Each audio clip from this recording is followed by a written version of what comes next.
Director of Music over here, obviously quite busy right now, getting things sorted. So we've just got a few questions for you. The first one is, what are you doing today? What are you doing today? Right now I'm just doing a bit of research into the song that I am directing my band to play. Right. Which is All and Everybody. All and Everybody? All and Everyone. All and Everyone? Yes. Like PJ Harvey.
A brief sort of glimpse.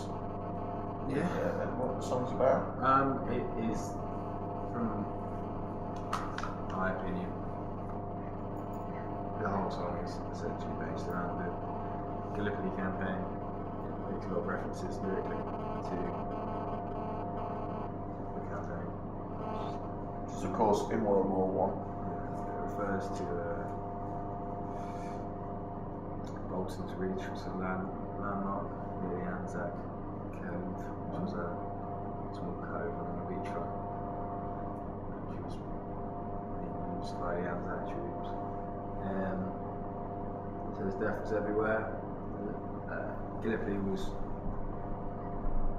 a hideous battle because there was a lot of dead bodies just lying in no man's land. They didn't have time to get to move them, and the heat was making them smell.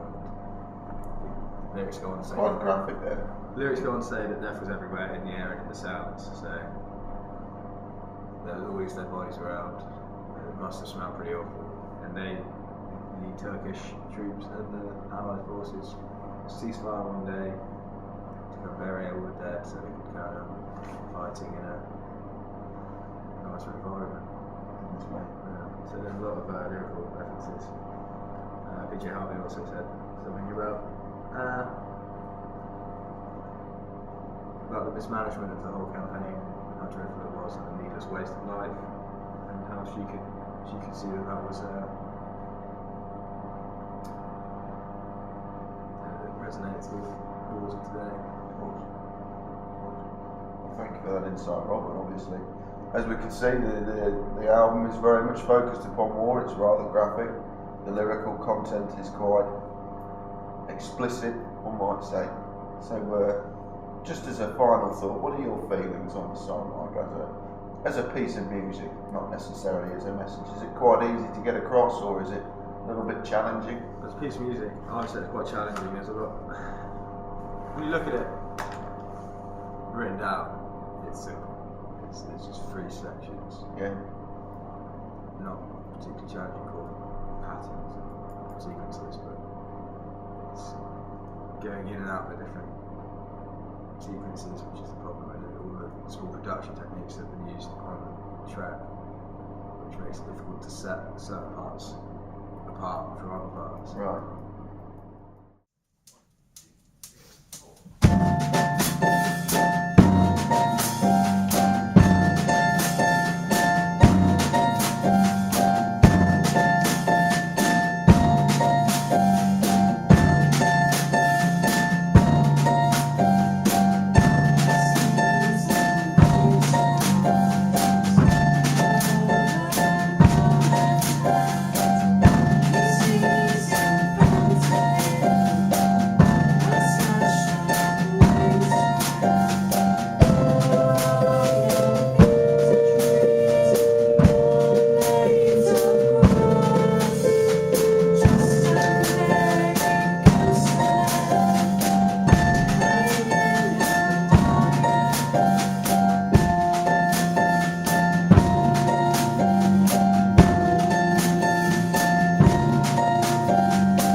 we've got Dan in the room. Dan is playing in one of the bands, so he's a first year.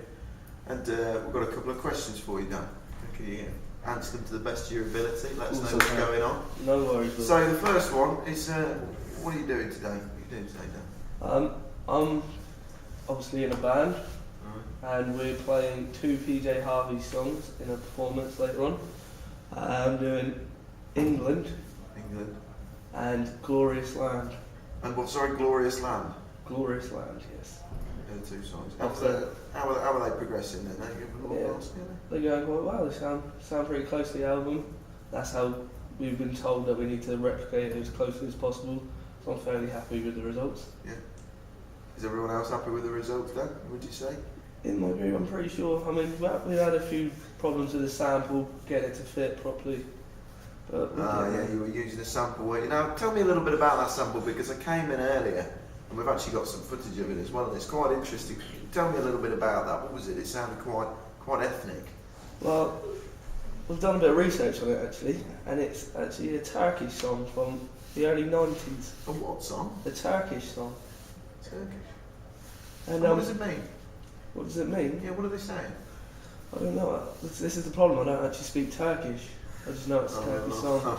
Therein lies the problem. But it doesn't. No one's actually said anything about it. No one knows why it's in the album. It was on the original, right? Yes. Yeah. Yeah. Actually, Paul did a bit of research, and he seems to think that PJ Harvey has a bit of a fascination with a certain battle in World War One, which was actually in Turkey. No. So that could lead. This is the funny thing. This is the funny thing. I don't want to interrupt you right now, but me and Luke were interviewing Rob earlier, yes. And he was saying the battle is the Gallipoli campaign. Oh, there we go. Were you aware about that? No, I wasn't. Well, there you go. You see, we all learned something, some things, haven't we? That's the Gallipoli campaign. Very, very nasty war. Very nasty part of World War One. A lot of death. Bodies left out in the sun, rotting away. Very nasty. Very brutal. Very graphic.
Listen to it, or have you just been doing as you're told? PJ Harvey's album. Yeah. I quite like the album, if I'm honest.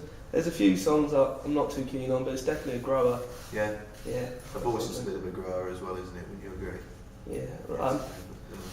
Kind of like the actual music. Some of it reminds me of Radiohead. Some of it reminds me of bands like Feist. Oh, a bit alternative rocky then, maybe. Yeah, a little bit. Yeah. And there's other elements in there, of course. Yeah. So what have you been playing then in these tracks? You've been, obviously you're a bassist, we know, by trade.